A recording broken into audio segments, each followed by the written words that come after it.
I must tell you of the uncanny theft by one of our crew. There was a new store open close to where we lived.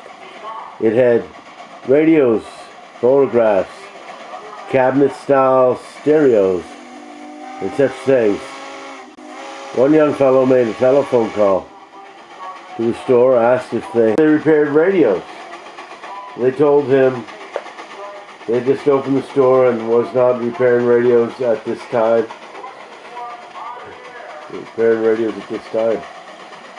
This was probably about 3 weeks before Christmas. So we would go down and check out the store to see how busy they were, and he went into the store when they were very busy. He picked up a radio from the shelf and took it to the counter. He asked the owner if he repaired radios. The owner told him not yet. He got very angry and said, "What kind of store is this that would sell radios?" Leaving the owner a little upset. Some of the boys would go to Eaton's and take pants and shirts and into the dressing room with the new clothes on and their old clothes on top of them, and walked out of the store. So much for them escapades. My brother Joe bought an old car. It was 1941, and a year the car was 1934. It was a dilly. It had no brakes. The battery was dead most of the time. We would have to push it to get started.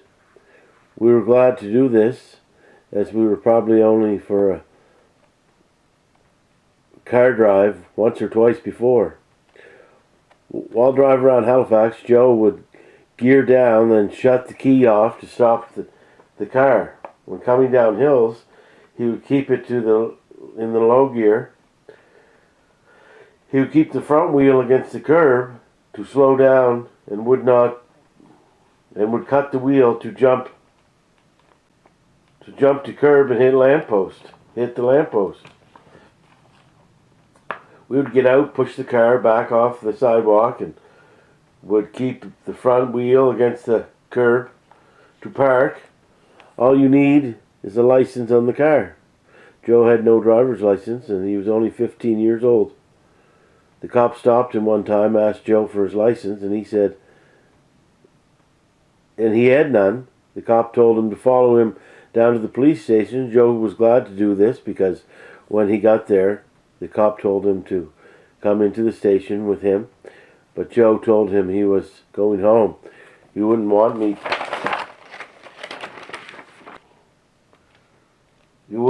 to. I'd like you to know that the cars had no heaters in them when they were new.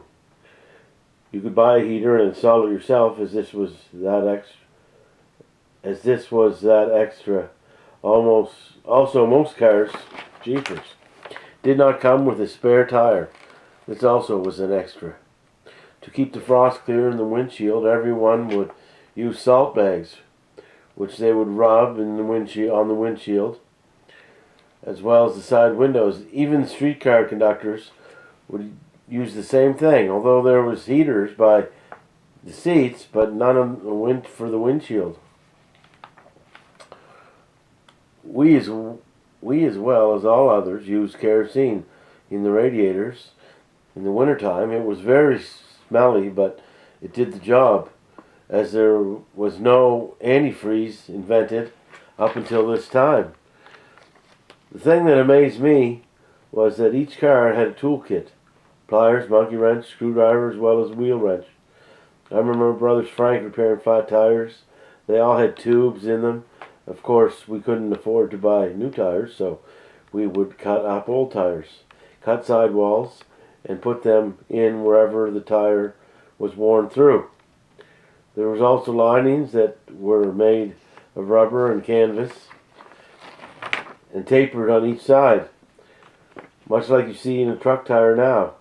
It was pretty lumpy driving, but no one ever heard tell of balancing your tires. We mostly fixed the tires on the side of the road, as we always carries a pump and leaf springs to get that get that tire off and on.